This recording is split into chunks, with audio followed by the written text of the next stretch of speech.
اللهم انت حسنت خلقي فحسن خلقي.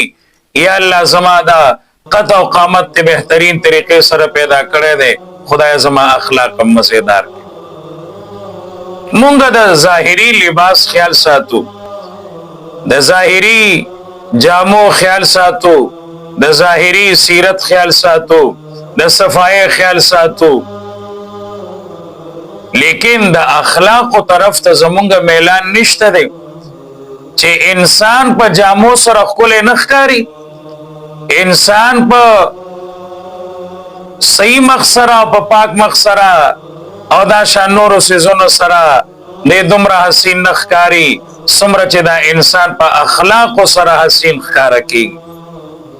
اخلاق مزیدار که زما ورور، داسې اخلاق پیدا کا چې ستا د اخلاقو د وجې نه تا سره هر انسان محبت وکړي، او چې ته بد اخلاق یې تا نه خوار انسان نفرت کوي، تا سره په لاره باندې نه تېرېږي. په دې وجه باندې زما حضرات ورونو د اخلاقو د تزیین کوشش کول پکار دی چې زموږ اخلاق الله جل شانه ښایسته کړي.